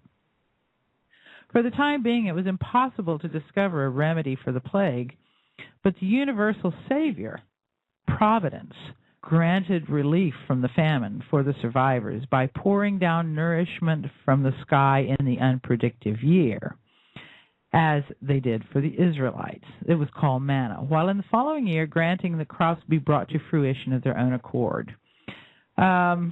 You got to understand, a lot of these chronicles, there was a war going on between the pagans and the Christians, and everything bad that was happening, the pagans were blaming on the Christians. The Christians were saying that they were being tried by God because, of course, they didn't blame it on the pagans necessarily, or they would blame it because the pagans were persecuting the Christians. So they had a war going on, so everything that was happening was being spun one way or the other depending on who the writer was, and that particular writer happened to be a flaming Christian, and that was the Chronicon Paschal. So they put a spin on it. He doesn't want anybody to think that there was actually a plague being inflicted upon people. 457. We just did 455. Now we've only got 2 years go by. There was a violent earthquake that shook more or less all the inhabited earth. In this earthquake, the Phoenician city of Tripoli was completely knocked over. Now, before we had Constantinople, now we have Tripoli being knocked over. 457, 474. There was the biggest fire ever in Constantinople. The fire was from sea to sea. The emperor fled and stayed away for 6 months. Ash fell like rain from the sky and agglutinated on the ground and on the roofs as thick as a span. At that time, Cyzicus was knocked down by an earthquake. It was completely destroyed, and many of its inhabitants perished. A large number of towns and villages also fell. However, they were not as destroyed as Cyzicus. A footnote, and this is from Michael the Syrian. I don't think this is even in English, but anyhow, a footnote in the French translation says that this ash was from an eruption of Vesuvius. May or may not have been. Then we've got events in 474, 475, an earthquake in Thrace. Many countries were destroyed. The fear came upon all those who saw the calamity, and everyone thought that the end of the world was near. 491, this is getting really close, you know. At the beginning of the reign of Anastasius, there was an eclipse of the sun. There were also many grasshoppers. 498, locusts came on the country and destroyed everything. In the same year, there was a violent and mighty earthquake. Nicopolis was destroyed, except for the church and the bishop's house. Buried all the inhabitants, except for the church and the bishop's house. Yeah, how likely do you think that is? In the same year, a sign like a spear appeared in the sky. And again, on the very same day of the appearance of the sign and of the earthquake. Now, remember the sign and the earthquake, same day. The warm springs of Abarn stopped flowing for 3 days and then returned to flow as previously. Also, the river Euphrates stopped its flow on the same day. The great temple of Arsamasata on the day of the gathering fell as a result of the earthquake. At that time, there was an earthquake and the hot spring of Abarn dried out. So we have another version from the Chronicles. Then there's the year 500. The sun darkened for 8 hours. 8 hours. This was not an eclipse. The earth was covered by dust as if ash or brimstone were scattered over it. And on the same day, another sign appeared. In the wall of Edessa, there was a breach in the wall south of the great gate, the stones from that place being scattered to a considerable distance. In the same year in November, 3 signs appeared in the sky in the middle of the day. And let's see. In the same year, in the month of January, another sign appeared in the sky in the southwestern corner, resembling a spear, which some people called the broom of perdition. Others called it the spear of war. 501, there was famine, an attack of locusts, severe plague. 502, a great earthquake. Ptolemais, Tyre, and Sidon were overthrown. The synagogue of the Jews was ruined and fell. And in the same night of the earthquake, which took place on the 22nd of the month of August at the dawn of Friday, a sign like a burning fire appeared in the northern quarter of the sky. That's... So what are you trying to say, Laura? Well, I've got 50 pages of this stuff. 50 more pages that make it pretty clear that it got worse and more frequent to the point, and then of course at a certain point the plague of Justinian came, which took out probably 80% of the population of Europe or of the Roman Empire. What was left? The Roman Empire, yeah. So I would say that the big killer. I mean, by the time after 540, 542, nobody hears anything at all from the Western Empire. It just goes silent. It's not even mentioned again. Mm-hmm. Not even mentioned again. Nobody even, I mean, it's like everybody is, of all these chronicles, they're studiously ignoring the existence of the entire, what amounts to the entire country of France and Great Britain and Spain and, you know. Italy. Yeah. And, you know, what a lot of people don't know is that up until the 19th century, Rome was covered under something like 9 meters of mud. Rome had to be excavated. Mm-hmm. And the same was true of the Palace of Diocletian in Croatia, the Temple of Olympia in Greece. These places were covered. I mean, there's something really, really... So what... When reading these historical accounts of these kind of cataclysmic events or build up to a major cataclysm, there's a lot of things about weather in there. It talks about, you know, in the midst of January it got very warm and the trees were blooming, and then suddenly it froze again and everything was killed. Mm. Or in the middle of the summer there was snow. So as far as you're familiar. I mean, there is a lot of, and I have collected all of these kinds of things together in here. And some of them I've had to have translated, and, you know, some of them have come from really obscure books, but, you know, I'm basically making it available to the reading public. So, reading these historical accounts, you're pretty convinced that what was happening then is happening now. It's very similar to what's happening now, except perhaps maybe now it's in a more of a contracted form. Yeah, I think it's more contracted now, and I also think that, you know, due to the fact that comets do fragment, and since much of what's happening is because we're passing through the the stream of the degraded giant comet that Victor Klube describes. Back during the time of the collapse of Rome, the bodies that occupied this stream were far larger than they are now. I mean, they have continued over these 2 millennia? Mm-hmm. 1,500 years at Mm-hmm. least. They have continued to degrade. I mean, there's still a lot there, and there's still boulder-sized pieces, house-sized pieces. There's still some pretty big pieces, and we just got one of them the other day. But during the time when Rome was collapsing, the stream was probably, it was more concentrated. It was pieces were more intact. They weren't quite so degraded. There wasn't so much dust. And I think that the dust has a lot to do with some of the weather problems we're having on the planet, the comet dust of this stream. Mm-hmm.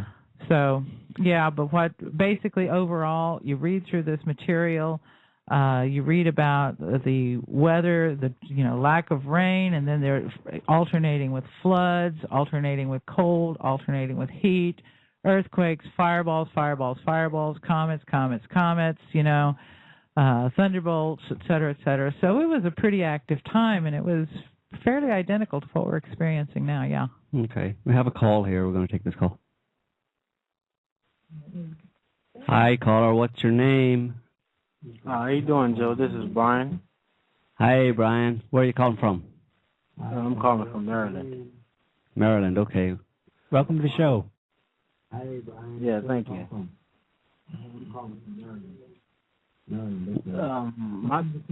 My question is, well, in the context of what you guys are saying about cosmic events impacting human history, the Robert Schoch did a talk on EU 2012 talking about the Rongo script, and he drew a parallel between the script itself and plasma formations. Oh, yeah. And, I think it's archaeologists are saying that is an actual language. Archaeologists would say that. Yeah, so I'm wondering, if you take that as an assumption. Hey, Brian, can I interrupt you there and just ask you to turn down your speakers? Yeah, we're getting some feedback here. So if you turn off your speakers, we should be able to hear you clearly. Okay, that's good. All right. Go ahead. Yeah, if you take that as an assumption, then that would mean that, it's an assumption, though. No, that, sure. Very language itself very language formation has been guided by the cosmos itself. I would have to kind of agree with you. I think there's a good chance that there's some definite influence. All right, I'll have to develop my thinking on that. No. Yeah.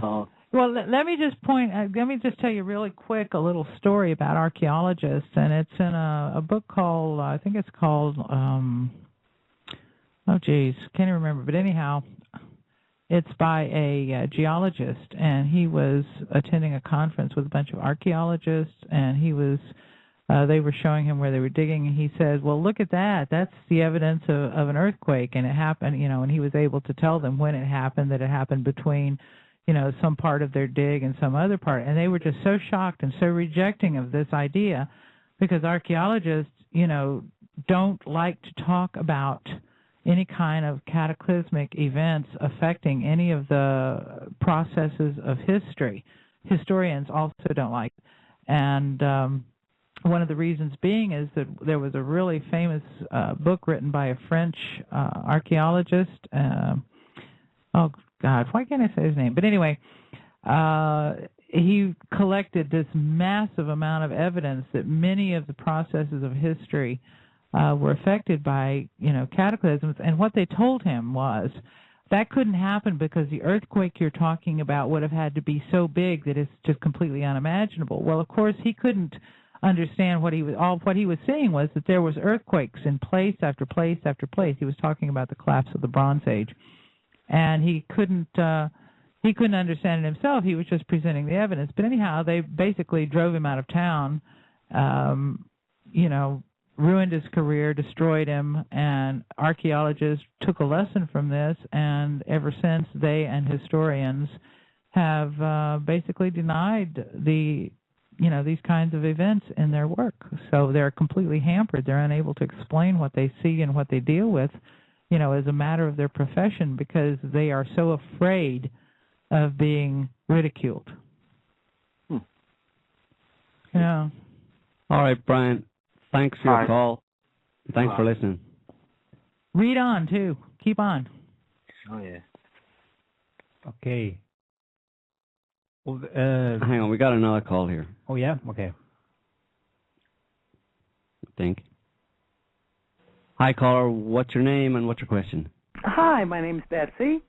Hi, Betsy. How are you? We're pretty good. Are you good? I'm How good. You I'm just sitting here listening child? to your... I'm sorry? I said, how you doing, honey child? I'm doing great. All this talk about comets and earthquakes bringing back memories.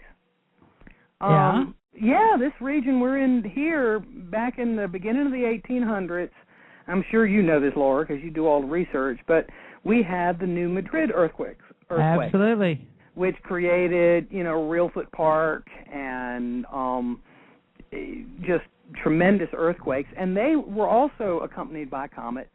I think they called it Tecumseh's Comet. Uh-huh. And at the exact same time, this huge comet, which evidently comes around every 3,000 years or so, they have these New Madrid earthquakes, which, according to people here, were so forceful they blotted out the sky. The Mississippi supposedly ran backwards for like 3 days to make Reelfoot Lake. And you can still, I go to Reelfoot Park every now and again for events, and you can still see the effects of it. So this is the first time we've been this route. No, and the difficult thing is to try to place a marker at the beginning or the end of something, because it goes on really all the time. It's just that there are certain periods that are particularly intense. I mean, I've read some work that suggests that the Great Chicago Fire was caused by, comet fragment impacts setting things on fire, that there were just some really extraordinary and unusual things about that. Really? You mean that cow got a bum rap? Yeah, the cow got a bum rap. Oh. Yeah, Mrs. O'Leary did too. Figures. So it's, the only thing that we can say at this particular point in time is the intensity, the increasing intensity. And, I suspect that there's going to be another one of these Russian events, only it probably won't be in Russia next time.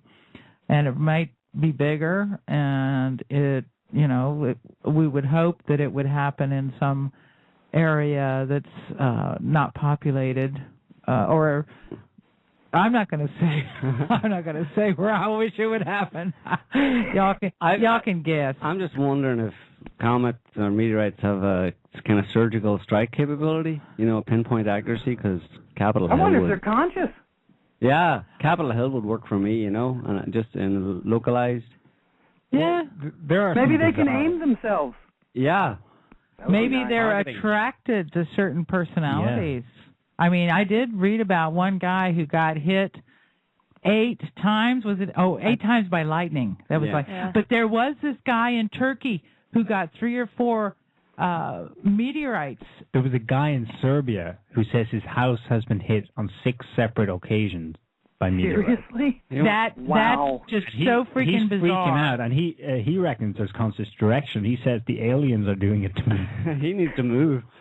Yeah, seriously. I would. Yeah. Yeah, yeah. It's interesting, too, that during the New Madrid earthquakes and that comet, we were also at war. Of course, America's always at war, so that would be kind of hard. When are we ever not at war? Yeah. That's true. It would be easier to find a time, harder to find a time when we weren't at war. Yeah. Well, there is one book that I just read recently where they compared the assassination of Julius Caesar to the American Civil War. So if we're not only compressing our time, but we're also, relating events, or to the assassination of Abraham Lincoln, we've been well on the path for a couple hundred years now, and if the time is foreshortened because of the the changes in the system, we could be looking at some fairly interesting things this year, next few years, whatever. Yeah, we're even getting tornadoes in these mountains, and that's unheard of in pretty much anybody's lifetime. No, North Carolina never got tornadoes. Mountains don't get tornadoes usually, and you don't have tornadoes in wintertime. It's just weird. Yeah, we had a tornado in the Appalachia in January. That's not normal. No, that's not normal. No, so. Well, anyway, just thank you for the wonderful job y'all are doing. Well, are we coming through loud and clear? We've been really doing some work on our sound systems here, trying to make it so that we don't have the audio problems we've had before. Yes, you are. Very much so. Okay. Sounds great. Can hear all of you. Excellent. Good job. Thanks for calling. Thanks for calling, Betsy. Thanks a lot, y'all. Bye. Bye-bye. So we've got a message here from a person, I presume it's a person, called Erratic Patterns. He or she says, I'm thinking about the underground bases in the light of all these signs of cometary activity in the form of fireballs and so on. Is it possible that many of the alleged bases of the military-industrial complex, It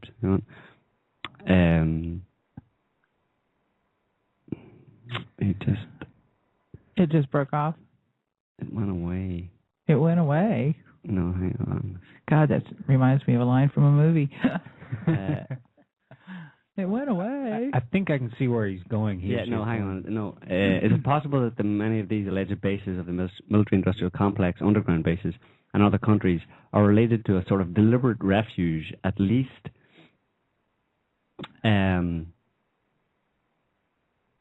basically what he's asking is a deliberate refuge in the time frame of Tunguska. At that time, the idea of cometary impacts and stuff came front and center for the elite of this world, and that. Well, there are suggestions in the historical record that that's true. There clearly are some massive underground facilities in various places, and I think we talked about that a little bit in the last show when we were talking about that movie 2012, about all the elite, having some kind of ark to get on, and they had to pay billions of dollars for their place, and everybody else was just screwed. But, I'm not sure that they really have their heads screwed on straight, because they've got this seed vault in Svalbard, Sweden, which will probably be covered by 6 miles of ice if things, hold true to form. And I'm not sure that they've taken into account, plague, which could very well take. If one little bit of plague down in one of their underground facilities, and they're all dead in there, nobody will ever find them. It'd make a nice, mausoleum. Mm-hmm. Yeah. So, and as a follow-up, he just says, if that's the case, what else can normal people like us facing such a deluge of fire do about it? Well, let me make this perfectly clear. Making bacon? Yeah. We just saw, the effects of one of these events. We know about Tunguska. We're talking about something that is highly localized. It could be bigger and worse, but it'll still be localized. It's not like the whole planet. That's what I was saying. It's not the end of the world. When you look at what happened to Rome, my suggestion is that, based on the evidence, that most of the people died because of plague, not so much because of comets, but the comets probably brought the conditions. Comets are comet dust. They brought the conditions. They stressed the environment, dust veil events, changes in the climate, because that was, very marked during that time.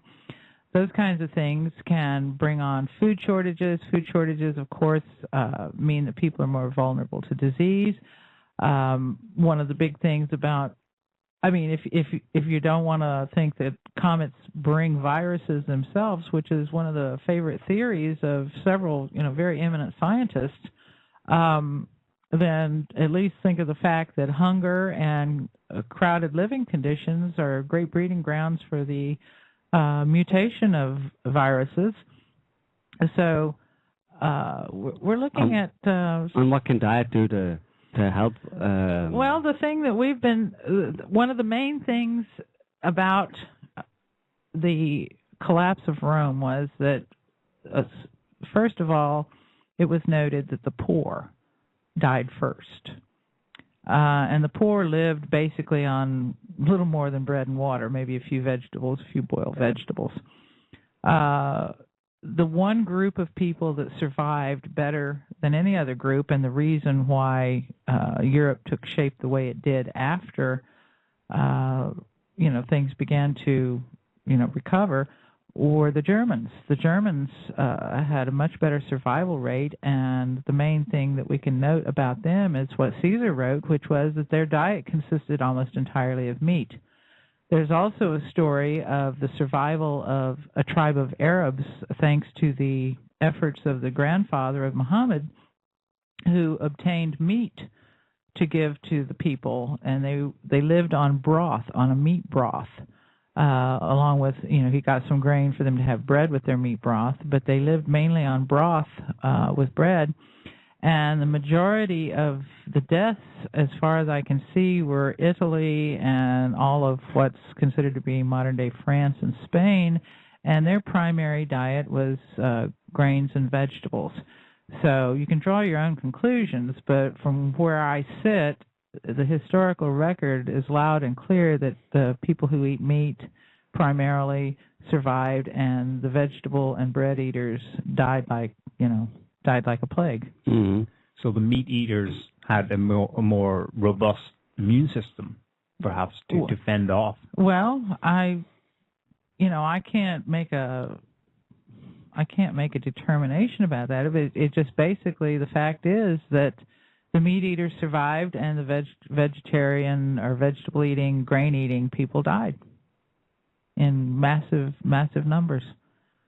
So the few pockets that survived, pockets of survival in France and Spain, and there were pockets, were probably meat eaters. Right, and even though that kind of has a relevance for today, with we've been talking about all these floods and droughts causing a decreased crop yield in recent years, and the price of food going up.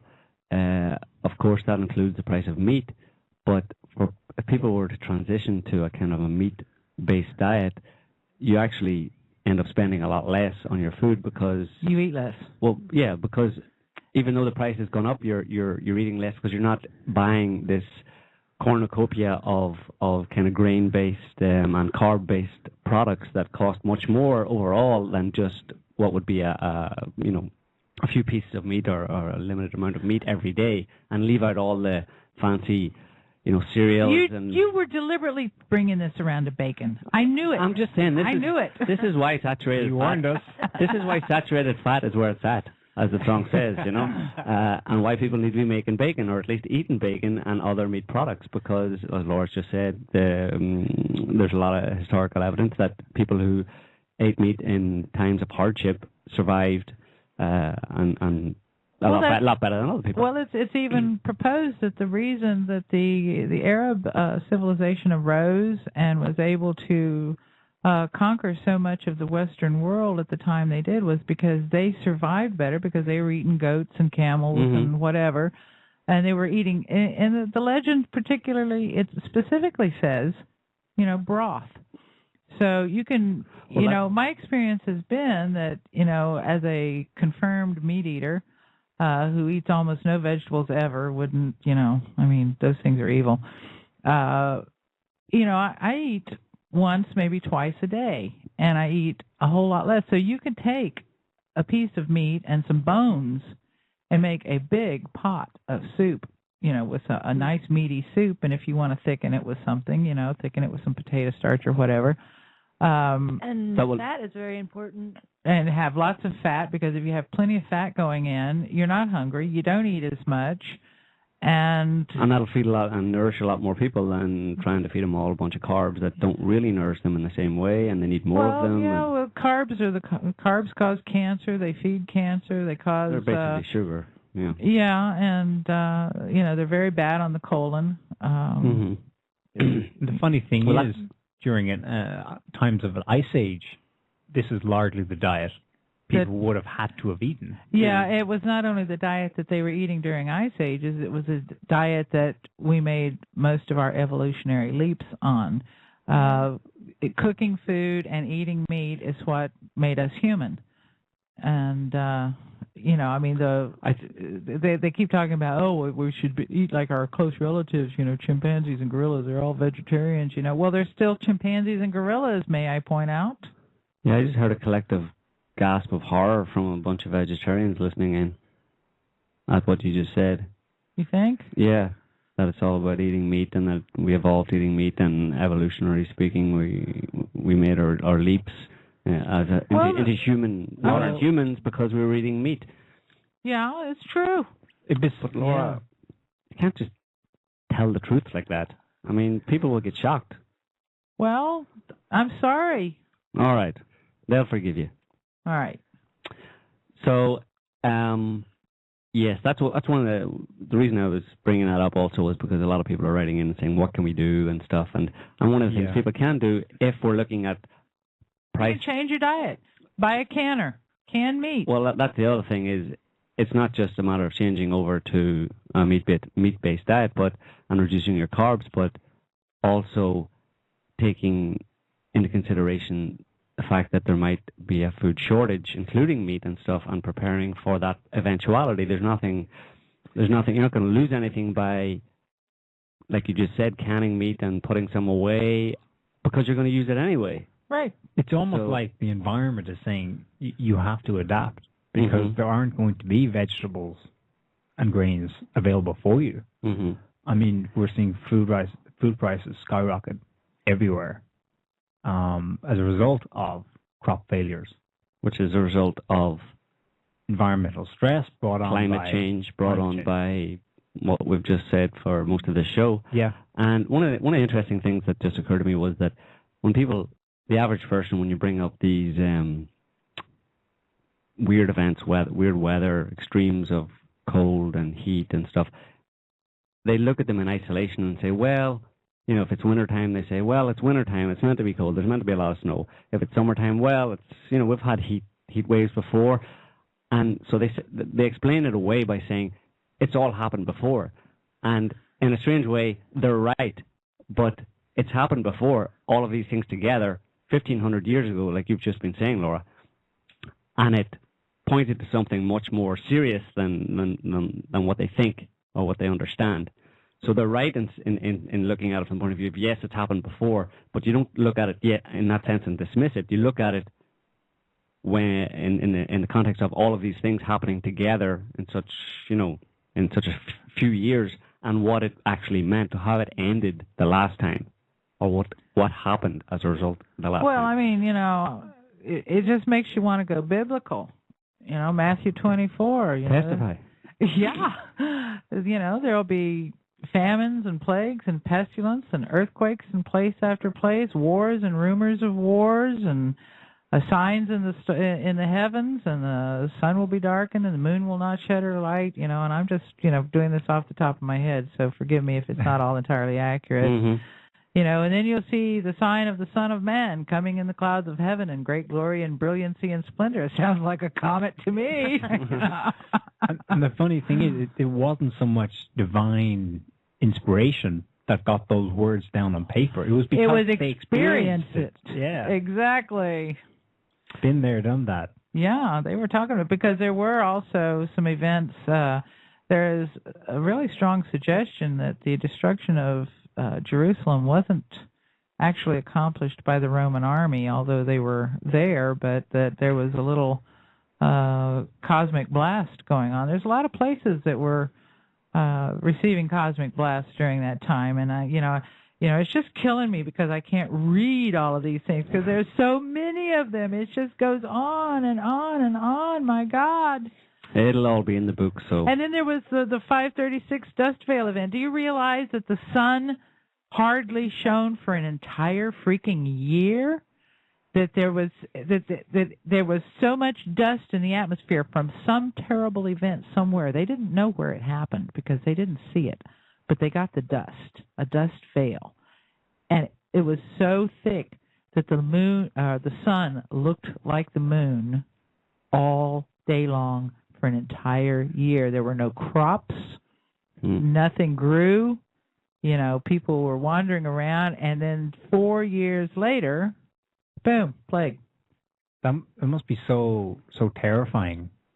And the difference now, if there is one, is that we can know, or at least have some idea about globally why these things take place. Yeah, if we knowledge can mitigate that terror and help you deal with it. It can mitigate that terror for people if they get up to speed pretty quick.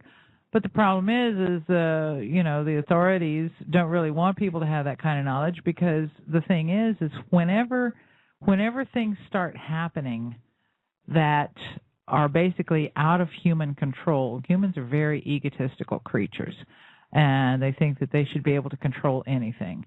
So when things start happening that are out of their control, and their constituted authorities are not able to protect them. And remember, these constituted authorities are constituted for the express purpose of protecting them. Mm-hmm. Well, if there is something that they can't protect them from, people begin to look at them and say, wait a minute, you're not protecting us. Maybe you're the cause of this, because there is a really, really deep instinct inside all human beings, or most of them anyway, kind of like a religious impulse that the cosmos is either friendly towards us or not based on our behavior. And if things are getting yucky out there and the authorities are not able to do anything about it, then people tend to think that the authorities are to blame for this affliction that comes upon the earth. Which, as we discussed in last week's show, that may well be the case. It may well be the case. Like I said, human beings are capacitors. If they're suffering, and they're suffering under a regime that advocates torture and drone attacks and violation of human rights and that sort of thing, that is the very thing that in the time of Rome appears to me to have attracted its destruction. And I don't mean destruction by some other country or by terrorists or whatever, because they were all talking about terrorists then, and they were all talking about assassins. They had the Catalan conspiracy and blah, blah, blah, blah, blah, and they had 50 years of, warring and going on back and forth, back and forth, back and forth. And then, boom, they're in the middle of a freaking war when all this stuff starts happening, and then silence. The whole Western Empire disappeared, and then the Eastern Empire continued on, probably for maybe another 100 years or less, actually much less.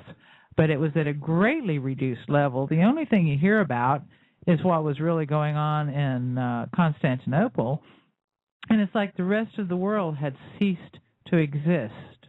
Mm-hmm. So, well, they brought it on themselves, in my opinion, but that's just my opinion. And I think that, if people really, really wanted to do something about,